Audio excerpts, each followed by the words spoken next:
सैमसन ने Chennai super Kings को क्या प्लेऑफ में पहुंचा दिया है? पलट गया है पॉइंट्स टेबल का खेल, तो बदल गया है अब प्लेऑफ का पूरा समीकरण। क्या अब चेन्नई सुपर किंग्स की टीम टॉप 4 में अपनी जगह बनाने जा रही है? क्या वो सिर्फ एलिमिनेटर खेलेगी या हो सकता है कि वो क्वालिफायर 1 तक पहुंच जाए? ऐसे वो कौन से ऐसी सूरत हाल है जहां पर कि चेन्नई सुपर किंग्स के ज्यादा चांसेस अब लगने लगे हैं सीधे क्वालिफायर 1 या एलिमिनेटर यानी कि प्लेऑफ खेलना पक्का होता नजर आ रहा है। बड़े डिटेल में हम आपको इस वीडियो में बताएंगे कि कैसे चेन्नई सुपर किंग्स की टीम गुजरात टाइटंस और हैदराबाद के लिए भी खतरा पैदा कर रही है और अपने आप को टॉप 4 में जाती हुई दिखा रही है। ये सब कुछ आपको इस वीडियो में जानने को मिला। वीडियो पूरा देखिएगा, पसंद आए तो लाइक कीजिएगा, शेयर कीजिएगा दोस्तों में, और चैनल पहली बार आए हैं तो क्रिकेट की फैमिली में सब्सक्राइब का बटन दबा करके अभी शामिल हो जाएगा। चलिए वीडियो को शुरू करते हैं। आपसे 10 12 15 दिन पहले अगर ये कोई कहता कि चेन्नई सुपर किंग्स की टीम जो है वो क्वालिफायर खेलेगी या प्लेऑफ में जाएगी, आप विश्वास नहीं करते, क्योंकि टीम की स्थिति कुछ ऐसी थी। पहले लगातार मैचेस हारना, फिर जीतना, फिर हारना, फिर जीतना, फिर हारना। लेकिन पिछले 2 मैचेस जिस तरीके से चेन्नई सुपर किंग्स ने अपने नाम किए हैं, एक मैच में संजू सैमसन के बगैर जीत मिली है और एक मैच में संजू सैमसन के साथ मिली है। और जिस तरीके से सैमसन ने 2 शतक लगाकर जितवाया, उसके बाद एक और मैच में जो कि दिल्ली के खिलाफ मुकाबला कल खेला गया, उसमें 87 रनों की नाबाद जो पारी खेली, और जिस मैच में संजू मुंबई के खिलाफ नहीं चले, वहां पर गायकवाड़ का बल्ला चला। ये कहीं ना कहीं चेन्नई सुपर किंग्स के कमबैक की कहानी बता रहा है कि किस तरीके से चेन्नई सुपर किंग्स की टीम जो है कमबैक करती नजर आ रही है। और ये कमबैक गुजरात टाइटंस के लिए सरदर्द बन गया है, सनराइजर्स हैदराबाद के लिए सरदर्द बन गया है, क्योंकि इन दोनों टीमों के जो मुकाबले आने वाले समय में हैं वो आसान नहीं होने वाले हैं, और आपसी लड़ाई भी कहीं ना कहीं चेन्नई सुपर किंग्स को आगे की तरफ लेकर के जा रही है। तो क्या वाकई में चेन्नई प्लेऑफ में जा सकती है? क्या इसकी गारंटी है? ये सब कुछ आपको बताने जा रहे हैं। सबसे पहले जरा पॉइंट टेबल पे आपको नजर दौड़ाना होगा कि क्या कुछ पॉइंट टेबल कह रहा है। जरा ये देखिए, आपको दिखाई देगा पंजाब किंग्स 13 अंकों पे है 9 मैच में, आरसीबी 9 मैच में 12 अंक पे है। इन दोनों टीमों को फिलहाल हम छोड़ देते हैं, क्योंकि ये दोनों टीमें 9-9 मुकाबले ही खेले हैं। लेकिन 12 अंकों पर 3 टीमें ऐसी हैं जो 10-10 मैचेस खेल चुकी हैं, हैदराबाद, राजस्थान, गुजरात। चेन्नई ने 10 मैच में 10 अंक हासिल कर लिए हैं। नीचे की टीमें अब प्लेऑफ से लगभग बाहर हो गई हैं, लेकिन चेन्नई की टीम 10 मैच में 10 अंक कर चुकी है। 4 मैच चेन्नई के बचे हुए हैं। अब गुजरात के भी 4 मैच बचे हुए हैं, 4 मैच हैदराबाद के बचे हुए हैं। तो अब सवाल ये उठता है, आप भी ये कहेंगे कि भाई हैदराबाद के 10 मैच में 12 अंक हैं, गुजरात के भी 10 मैच में 12 अंक हैं, उनके बारे में आप नहीं कह रहे हैं कि वो खेलेंगे, और उनमें से किसी एक को बाहर करके आप चेन्नई को अंदर डाल रहे हैं। उसके पीछे रीजन बताता हूं आपको। सबसे पहले हम बात कर लेते हैं कि जो मैच है पंजाब आपके गुजरात का, वो किससे किससे मैच है। 10 मैच में 12 अंक हैं, और हम एक पैमाना मान के चलते हैं कि 16 अंक पे क्वालिफिकेशन होगा। यानी कि पंजाब ये गुजरात टाइटंस की जो टीम है, उनको 16 अंक करने के लिए अगले बचे हुए 4 मैचेस में 2 मैच किसी भी हाल में जीतना होगा।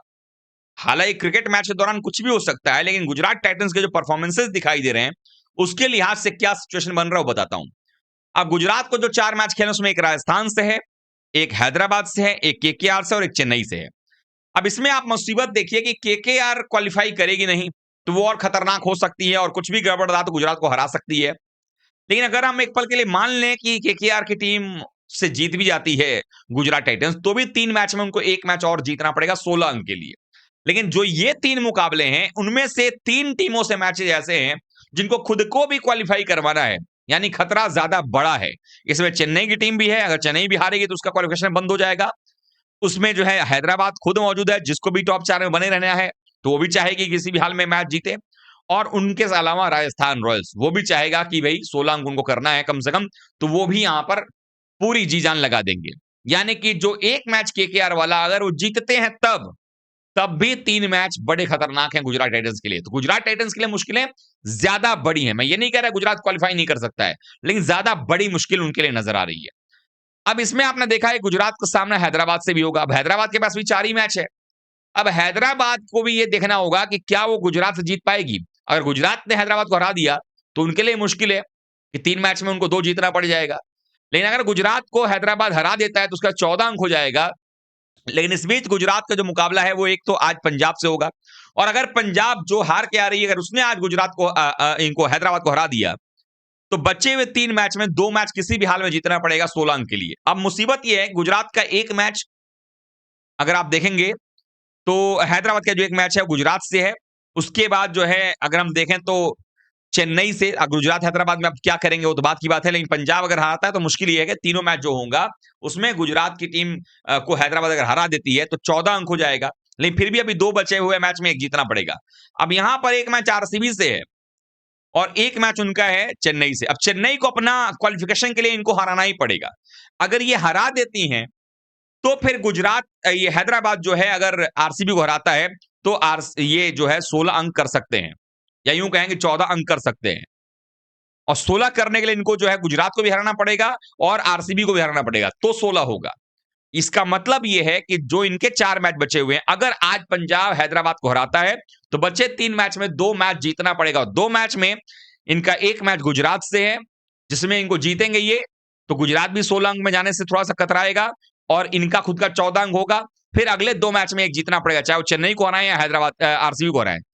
चेन्नई हारना नहीं चाहेगी, वो कि चेन्नई अगर हारेगी फिर उनका समीकरण 14 पर रह जाएगा, फिर वो क्वालिफाई नहीं करेंगे। 14 या 16 पे रह जाएगा फिर भी, क्योंकि चेन्नई के पास भी 4 मैच हैं, लेकिन वो चारों जीतेंगे तो 18 पे जाएंगे। इनके पास भी कुछ सिचुएशन ऐसा बन रहा है, लेकिन इनका मैच जो है वो चेन्नई से भी है। चेन्नई अगर मान लिया हरा देती है तो आरसीबी डिसाइड करेगी कि क्या चेन्नई आगे जाएगी या हैदराबाद का स्थिति मजबूत होगा। क्योंकि अगर आरसीबी हारती है हैदराबाद से तो ऐसे में 16 अंक आराम से हो जाएगा हैदराबाद की टीम का, और फिर उसमें दिक्कतें बढ़ सकती हैं चेन्नई के लिए। अब चेन्नई के लिए आसान क्यों मैं कह रहा हूं, क्योंकि जो इनके मैचेस हैं वो मजबूत टीमों से हैं। अब चेन्नई के बारे में क्या है दिक्कत कि चेन्नई ने 10 मैच में 8 अंक बनाए हैं। अब चेन्नई को बाकी चारों मैच जीतने पड़ेंगे। चेन्नई के 10 मैच में 10 अंक है एक्चुअली, और अब उनके 4 मैच में चारों जीतेंगे तो 18 हो जाएगा, 3 में जीतेंगे तो 16 हो जाएगा।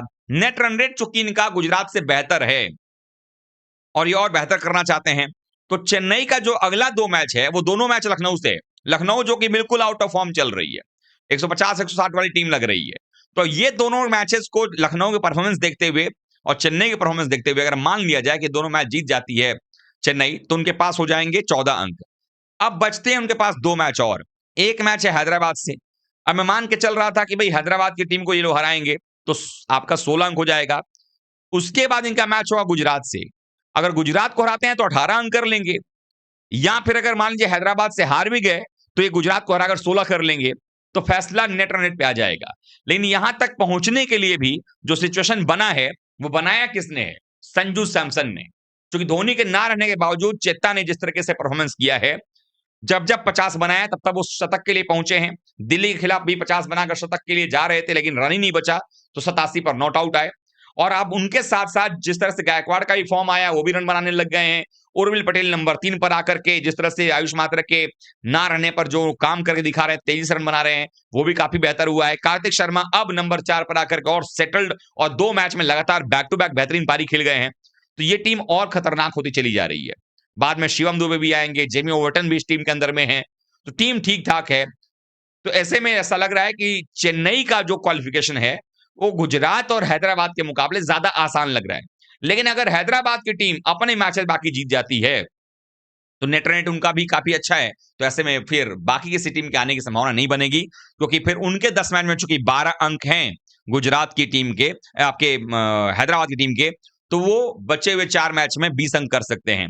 गुजरात भी 20 अंक कर सकती है, लेकिन गुजरात के साथ प्रॉब्लम यह है कि अगर चेन्नई नहीं भी क्वालिफाई करती है तो वे गुजरात क्वालिफाई इसलिए नहीं कर पाएगा क्योंकि हैदराबाद की टीम अगर अपने मैचेस जीतती है, 20 अंक उसके हो जाते हैं, तो उसमें इसका मतलब ये गुजरात को हराएगी, तो गुजरात 20 तक नहीं पहुंच पाएगी।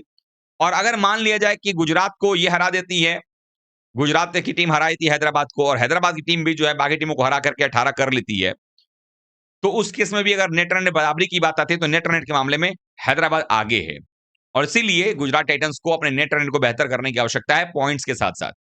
तो आप लोगों को क्या लगता है, क्या चेन्नई की टीम के अब रास्ते थोड़े से आसान होते नजर आ रहे हैं गुजरात और हैदराबाद की अपेक्षा में क्वालिफिकेशन को लेकर के, जिस तरीके से उनके 2 मैचेस लखनऊ से बचे हुए हैं? कमेंट करके बताइएगा। वीडियो को लाइक कीजिएगा, शेयर कीजिए दोस्तों में। चैनल पहली बार आए हैं तो क्रिकेट की फैमिली में सब्सक्राइब बटन दबा करके अभी शामिल हो जाइएगा। मिलते हैं एक बार फिर से, तब तक के लिए आप सभी का बहुत बहुत धन्यवाद। थैंक यू सो मच दोस्तों।